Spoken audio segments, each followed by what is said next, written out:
MLA కోటాలో Congress MLC అభ్యర్థులను high command ఖరారు చేసింది. అద్దంకి దయాకర్, బల్మూరి వెంకట్కు ఏఐసీసీ ఆఫీస్ నుంచి సమాచారం అందించారు. దీంతో వారిద్దరూ మరి కాసేపట్లో నామినేషన్ వేయనున్నారు. నిన్న సాయంత్రం నామినేషన్ పత్రాలపై సంతకాలు ఎమ్మెల్యేలంతా కలిసి చేశారు. ఒక్కో ఎమ్మెల్సీ నామినేషన్కు 10 మంది ఎమ్మెల్యేల సంతకాలు అవసరం. ఆ లెక్కన 2 నామినేషన్లకు 20 మంది ఎమ్మెల్యేలు సంతకాలు చేశారు. మంత్రులు ఉత్తమ్, పొన్నం ప్రభాకర్, పలువురు ఎమ్మెల్యేలు నామినేషన్ల పత్రాలపై సంతకాలు చేశారు. గవర్నర్ కోటాలో ఎవరనేది టీపీసీసీకి సమాచారం ఇవ్వనున్నారు.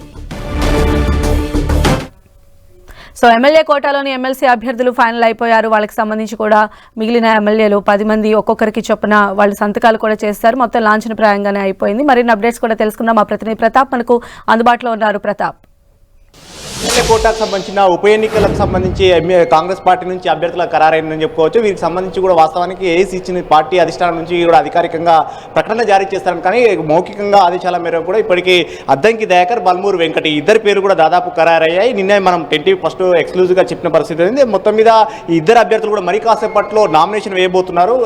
ఇప్పటికే నామినేషన్ వేయడానికి ఎమ్మెల్యే కోటాలో ఉప ఎన్నికకు సంబంధించిన ఎమ్మెల్సీ అభ్యర్థులకు సంబంధించి నామినేషన్ వేయాలంటే ఖచ్చితంగా 10 మంది ఎమ్మెల్యేలు నామినేషన్ పైన సంతకాలు చేయాల్సి ఉంటుంది. అయితే ఆ నామినేషన్కి సంబంధించిన సంతకాలు కూడా నిన్న గాంధీ భవన్ కూడా వచ్చి ఎమ్మెల్యేలంతా కూడా సంతకాలు చేసిన పరిస్థితి కాబట్టి ఒక్కొక్క అభ్యర్థికి 10 మంది చొప్పున ఎమ్మెల్యేల అభ్యర్థులకు నిన్ననే సంతకాలు చేశారు. కాబట్టి మరి కాసేపట్లో 11:30 గంటలకు వారిని అసెంబ్లీకి రావడానికి ఇప్పటికే పార్టీకి సమాచారం ఇవ్వడం జరిగింది. 11:30 గంటల నుంచి 1 గంటల మధ్యలో వాళ్ళు నామినేషన్ వేసేందుకు ముహూర్తం ఫిక్స్ చేసుకున్నట్టు కూడా మనకు సమాచారం ఉంటుంది. అయితే సో మరి కాసేపట్లో అద్దంకి దయాకర్, బల్మూరు వెంకట్ వీరిద్దరు కూడా అసెంబ్లీకి చేరుకోబోతున్నారు. వీరిద్దరు కూడా నామినేషన్ వేయబోతున్నారు. పెద్దల సభకు వీరు దాదాపు ఖరారయ్యారని కూడా చెప్పుకోవచ్చు. వాస్తవానికి ఈ ఇద్దరు కూడా ఏకగ్రీవంగా అయ్యే అవకాశాలు ఉంటున్నాయి. ఎందుకంటే ఇప్పుడు ఎమ్మెల్యే కోటాకు సంబంధించిన ఎమ్మెల్సీ అభ్యర్థులుగా పోటీ చేయాలంటే 10 మంది ఎమ్మెల్యేలు సంతకాలు చేయాల్సి ఉంటుంది. అయితే అలా సంతకాలు చేయాలంటే కేవలం 2 పార్టీలు మాత్రమే పోటీలకు అర్హత ఉంది, కాంగ్రెస్తో పాటు బీఆర్ఎస్కు. కానీ బీఆర్ఎస్కు చూసినట్లయితే కనుక అక్కడ ఎమ్మెల్యేల సంఖ్య తక్కువగా ఉంది. అసెంబ్లీలో బలాబలాలను చూసినట్లయితే కనుక కాంగ్రెస్ పార్టీకి 64 మంది ఎమ్మెల్యేలు ఉన్నారు. అదేవిధంగా మిత్రపక్షం ఒకటి 65 మంది మొత్తం మీద మద్దతు ఉంది. కాబట్టి ఈ ఎన్నిక చూసినట్లయితే గతం కంటే భిన్నంగా, అంటే ఉప ఎన్నికలు కాబట్టి వేరువేరుగా నోటిఫికేషన్లు జారీ చేసిన నేపథ్యంలో ఈ 2 కూడా అధికార పార్టీ కాంగ్రెసే కైవసం చేసుకునే అవకాశం ఉంటుంది. ఎందుకంటే ఇద్దరు కూడా ఓటు హక్కు వేయడానికి కాంగ్రెస్ పార్టీకే రైట్స్ ఉంటాయి. కాబట్టి మొత్తం మీద అసెంబ్లీలో బలం ఎక్కువగా ఉన్న నేపథ్యంలో కాంగ్రెస్ పార్టీ ఈ రెండింటినీ కైవసం చేసుకునే అవకాశం ఉంది. అయితే రేపటితో నామినేషన్ గడువు, రేపు సాయంత్రం 3 గంటల వరకే నామినేషన్ల గడువు ఉంది. కాబట్టి నామినేషన్ల గడువులోపు కనుక వీరిద్దరు మాత్రమే నామినేషన్ వేసినట్లయితే కనుక దాదాపు ఏకగ్రీవంగా వీళ్ళని ప్రకటించే అవకాశం ఉంటుంది. అయితే ఏకగ్రీవంగా ప్రకటించాలన్నా కూడా షెడ్యూల్ ప్రకారంగా చూస్తే ఈ మంత్ 30కి 29 ఎలక్షన్స్ కాబట్టి ఆ టైంలోనే వీళ్ళను మళ్ళీ ప్రకటించే అవకాశం ఉంటుంది. సో మొత్తం మీద ఇప్పటి వరకు బీఆర్ఎస్ నుంచి ఎవరు ముందుకు రావట్లేదు. కాబట్టి దాదాపుగా కాంగ్రెస్ పార్టీ నుంచి ఇద్దరు నామినేషన్ వేస్తారు. వీరు దాదాపుగా ఏకగ్రీవం అయ్యే అవకాశం ఉంటుంది. అద్దంకి దయాకర్, బల్మూరు వెంకట్ ఎమ్మెల్సీలుగా దాదాపు వారు ఎన్నికైనట్టుగానే మనం చెప్పాల్సి ఉంటుంది. అయితే మిగతా అంశానికి సంబంధించి చూసినట్టయితే గవర్నర్ కోటాలో కూడా మరో 2 ఖాళీలు ఉన్నాయి. వాటికి సంబంధించి కూడా పార్టీ అధిష్టానం నుంచి కాంగ్రెస్ పార్టీకి అంటే ఏఐసీసీ నుంచి ఒక మౌఖికంగా ఆదేశాలు వచ్చినట్టు కూడా తెలుస్తుంది. ఒకటి కోదండరాం, మరొకటి అమీర్ అలీఖాన్కు, వీరికి కూడా సియాసత్ ఎడిటర్గా ఉన్న అమీర్ అలీఖాన్ కూడా ఇవ్వాలని చెప్పేసి పార్టీ నిర్ణయం తీసుకుంది. అయితే ఈ ఇద్దరికి కూడా మౌఖికంగా ఆదేశాలు ఇచ్చారు. కాబట్టి దీనికి షెడ్యూల్ ప్రకారంగా ఎప్పుడు నామినేషన్ క్యాబినెట్లో వాస్తవానికి గవర్నర్ కోటాకు సంబంధించిన ఎమ్మెల్సీ అభ్యర్థులను ఖరారు చేయాలంటే క్యాబినెట్లో పెట్టి ఆమోదం చేసిన తర్వాత వాటిని క్యాబినెట్ అప్రూవల్ మేరకు గవర్నర్ పంపించాల్సి ఉంటుంది. ఈ తదంగమంతా నెక్స్ట్ క్యాబినెట్ సమావేశం ఇద్దరు పేర్లను కూడా పెట్టి ఖరారు చేసి వారిని పంపించే అవకాశం. సో మొత్తం మీద చూసినట్లయితే 4 ఎమ్మెల్సీలకు సంబంధించి చెప్పండి సంధ్య. ప్రతాప్, అయితే ఈ రోజు నామినేషన్ దాఖలు చేయబోతున్నారు. అయితే ఎన్నికలు ఎప్పుడు జరగబోతున్నాయి, వాటి ఫలితాలు ఎప్పుడు రాబోతున్నాయి అనుకోవాలి? ఇప్పుడు కాంగ్రెస్ పార్టీ నుంచి ఇద్దరు నామినేషన్ వేయబోతున్నారు, అద్దంకి దయాకర్, బల్మూరు వెంకట్. అంటే ఇప్పుడు ఖాళీలుగా ఉన్నాయి 2 స్థానాలు కాబట్టి రెండింటికి కాంగ్రెస్ పార్టీ నుంచి వేస్తున్నారు.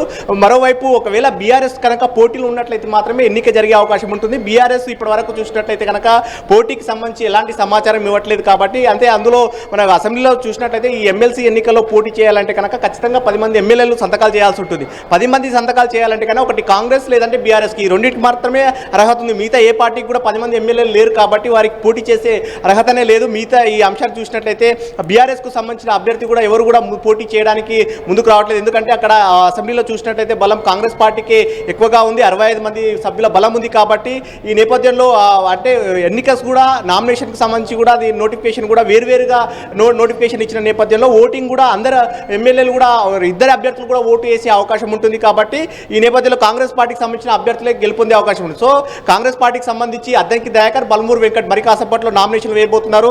వారికి సంబంధించి అంటే రేపు సాయంత్రం 3 గంటల వరకు నామినేషన్ దాఖలు టైం ఉంటుంది కాబట్టి బీఆర్ఎస్ నుంచి అభ్యర్థి ఎవరికైనా పోటీలో ఉంటే మాత్రమే ఎన్నికలు జరుగుతాయి. ఒకవేళ పోటీ లేకపోతే కనుక ఎలాంటి ఎన్నికలు జరగవు. వీరు ఏకగ్రీవంగా ప్రకటించే అవకాశం ఉంటుంది. ఈ నెలాఖరులోగా దానికి సంబంధించి కూడా షెడ్యూల్ ప్రకారంగా వారిని అధికారికంగా ప్రకటించే అవకాశం ఉంటుంది. సో చూసినట్లయితే ప్రస్తుత పరిస్థితుల నేపథ్యంలో వీరిద్దరు ఏకగ్రీవంగా ఎన్నికయ్యే అవకాశాలు మెజార్టీగా ఉన్నట్టు చెప్పుకోవచ్చు.